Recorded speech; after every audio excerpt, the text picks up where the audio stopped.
Okay, so you're probably wondering why I have this tree dug up out of the ground. Well, actually, it's not dug up out of the ground. It's about to go into the ground. We're going to talk about that next.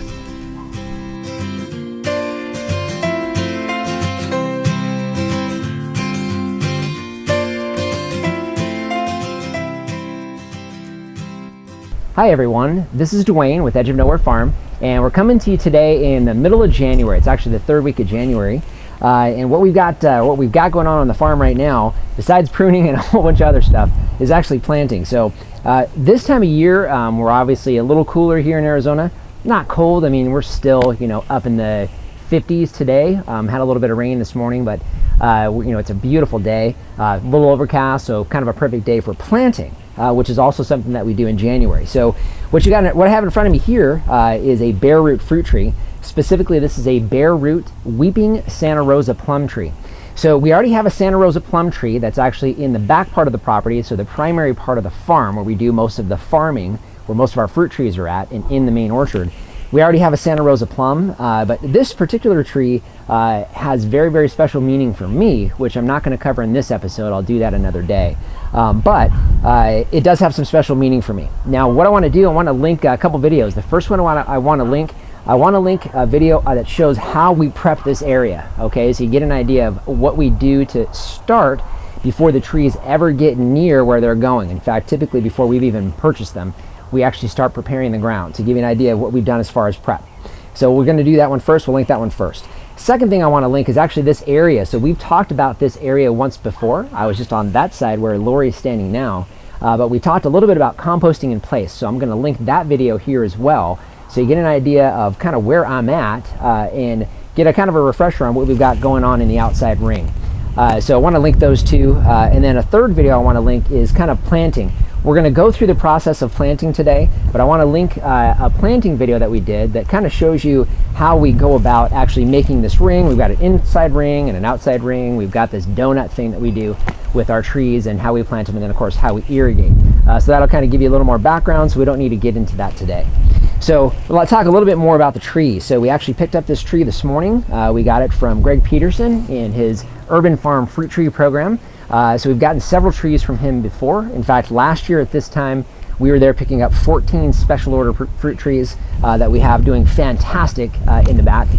We picked up this Santa Rosa plum, and actually this morning we've actually already planted another tree that we picked up today.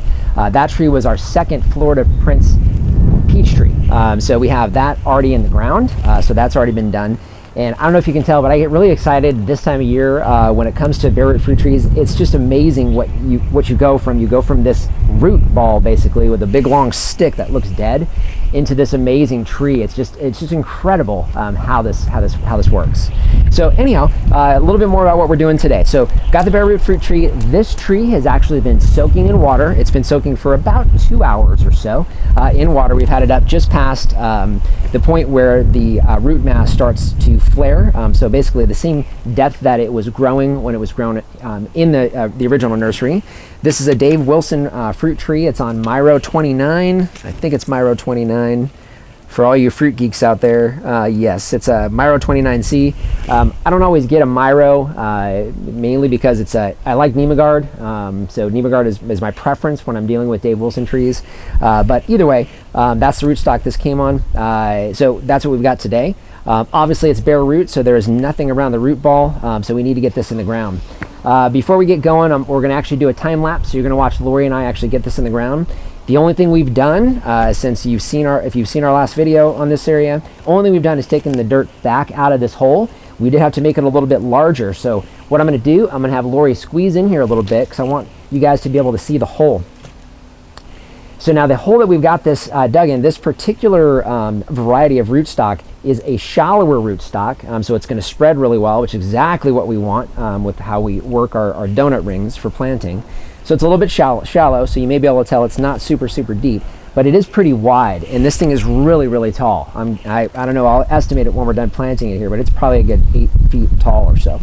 But anyhow, you'll notice that the hole itself, we actually kind of prepped it and dug it so that the roots actually fit in there. Now, one other thing, there's a couple small ones here, and what you'll see in the video that I want to point out now. this doesn't quite fit all the way down, we're going to actually use a pair of pruners. We're going to prune that that main root off just a little bit so it'll fit down nice and snug in the hole, and that's perfectly okay. We do that every time we plant our bare root fruit trees. But I do want to get the hole pretty close because we want to keep as much root mass as we possibly can because it's already lost a lot. So as far as tools today, we've already dug this out. There's a wheelbarrow next to me that has this dirt. This dirt is lightly amended. We use Kellogg's, I think it's just the garden soil that we use. So we use a little bit of that mixed in with the regular dirt. So just the regular soil, the natural soil, native soil, just a little bit of gypsum, and that's it.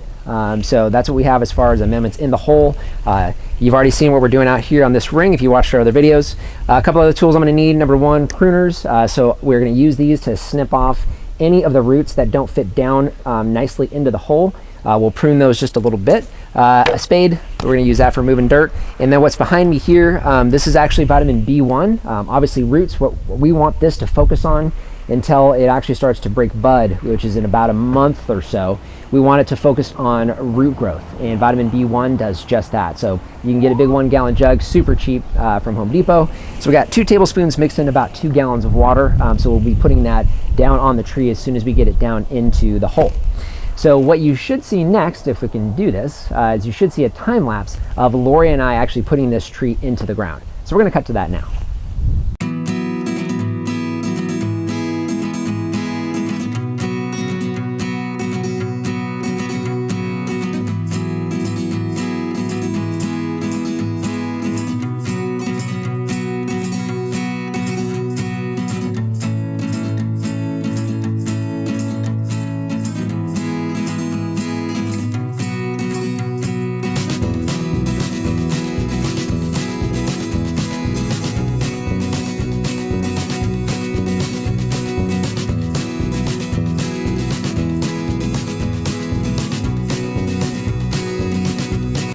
All right, so we're back, and you guys should have just seen a time lapse of us putting this in the ground.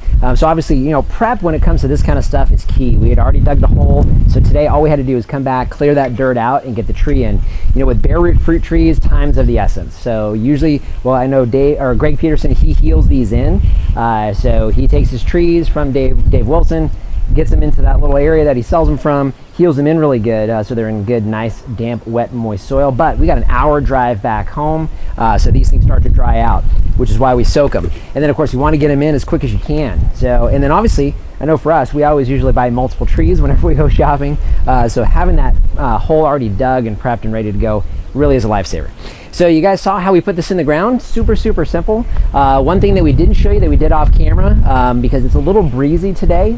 So with that storm that we had come through this morning, I mean, it really wasn't much of a storm. It kind of just sprinkled on us, but it's about all we get here in Arizona. But with that, we got a lot of wind today. So he's still pretty tall. So we did snip the top off. Now, one thing with this tree, this is our first weeping tree here on the farm. Had one when I was younger, so growing up, I was used to having a weeping tree. It was a peach tree. So this one, I'm used to how those trees are shaped and formed, so I'm looking forward to doing that. But because it is a weeping tree, unlike the rest of our bare root trees, when we transplant trees or put trees in for the first time, I usually knock these off about hip height, so between knee and hip. So usually I would cut him off about here, but because we want him weeping, we don't want him weeping down to the ground from there. We need him to stay nice and tall. So we will be staking this, which we don't normally do with our bare root fruit trees either, but we are going to stake him. We use T-posts, so I've got an 8-foot T-post that I'll be using to stake this tree. Mainly stake it so our wind, which comes predominantly from the west, so kind of southwest, comes this way, just like it's blowing now. So I'll have, for now, one stake that basically just keeps this thing from blowing over for now until those roots grow out. So probably about the first year, and I'll double stake it if need be, just to make sure that we don't lose this tree. So, so I did snip it because it's a little tall. It is about 7.5 feet or so tall. So looking forward to how that's going to look once it starts to grow out. So we'll have to come back and give an update video, and I do want to kind of tell you why this is so special to me. So we'll get back on that, or I'll come back to you on that another time. So I hope you enjoyed this video today. I know we really enjoyed making it. We've still got some work to do today. Got a couple trees planted today, so we're super excited about it, getting a couple more fruit trees in the ground. And I hope this actually gave you some good information for when you have a good planting time for your bare root fruit trees, and you can get one of these going as well. So thank you for joining us today. Remember, this is Dwayne and Lori reminding you, if we can farm on the edge of nowhere, so can you.